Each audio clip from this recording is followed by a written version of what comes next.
بسم اللہ الرحمن الرحیم۔ محترم سامعین کرام، السلام علیکم ورحمۃ اللہ وبرکاتہ۔ تقدیر پر ایمان لانا ایمان کا ایک حصہ ہے اور اس کے بغیر کسی کا ایمان مکمل نہیں ہے۔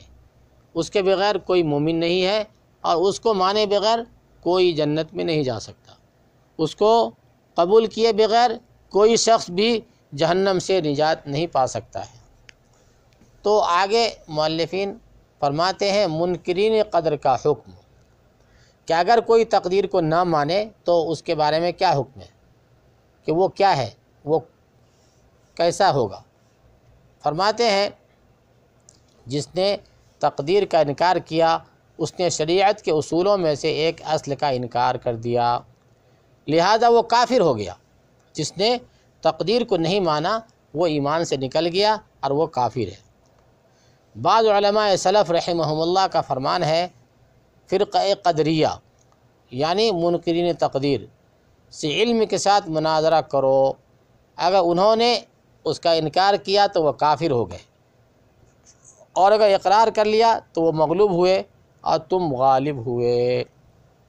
یعنی گمراہ فرقوں میں سے ایک فرقہ جو ہے فرقہ قدریہ ہے، جو تقدیر کو نہیں مانتا ہے، اور اس کا عقیدہ جو ہے تقدیر کے بارے میں جو ہے یہی ہے کہ تقدیر کوئی چیز نہیں ہے۔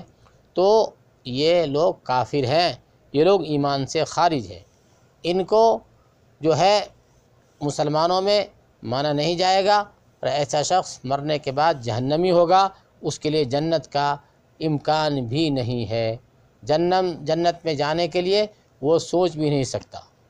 تو ہم سب کو بھائی دعا کرتے رہنا ہے کہ اللہ تعالیٰ کے ہر فیصلے پہ راضی رہنا ہے۔ اللہ نے جو مقدر کیا ہے وہ ہو کر کے رہے گا، اس کو کوئی ٹال نہیں سکے گا، لیکن ہم اپنے اختیار اپنی قدرت سے اچھائی کو اپنائیں، اس بات کو ذہن میں رکھیں، کیونکہ یہ بحث اب ختم ہونے جا رہی ہے۔ تو خلاصے کے طور پہ جان لیں کہ ہمیں اپنے ارادے، اپنے اختیار، اپنی طاقت سے اچھائی کی طرف چلنا ہے، اچھائی کو اختیار کرنا ہے۔ جو شریعت نے جس چیز کا حکم دیا ہے اس کو ہم کو لے کے چلنا ہے، اور اپنی طاقت اور اپنے اختیار اپنی قوت سے برائی سے بچنا ہے، جس سے شریعت نے اور اللہ اس کے رسول نے منع کیا اس سے ہم کو بچنا ہے، اس سے دور رہنا ہے۔ انشاءاللہ جو جیسا کرے گا، جس جانب قدم بڑھائے گا، اللہ کی مدد اسی کی جانب ہوگی۔ اگر اچھائی کی طرف بڑھنے والا بندہ ہے انشاءاللہ وہ اچھائی پائے گا، انشاءاللہ وہ خیر ہی کی طرف چلتے ہوئے خیر کے راستے سے جو ہے وہ کامیاب ہو جائے گا۔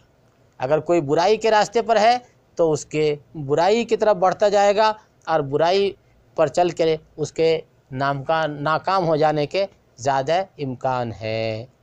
اللہ سے دعا ہے کہ اللہ تعالی ہم سب کو سمجھنے کی توفیق نصیب فرمائے، ہم اس بات کو بھی مان لیں جو ہماری سمجھ میں آتی ہے، قرآن و حدیث اور اسلام کی ان باتوں کو بھی مان لیں جو ہماری سمجھ میں ہمارے عقل میں آتی ہے، اور جو بظاہر ہمارے عقل میں نہ آتی ہے اس کو بھی ہم مان لیں، اور اس پر بھی ہم چلتے رہیں، اور اس کو بھی اللہ اس کے رسول کا جو ہے فرمان سمجھ کر کے، اللہ اس کے رسول کا حکم سمجھ کر کے جو ہے ہم سب لے کر چلیں۔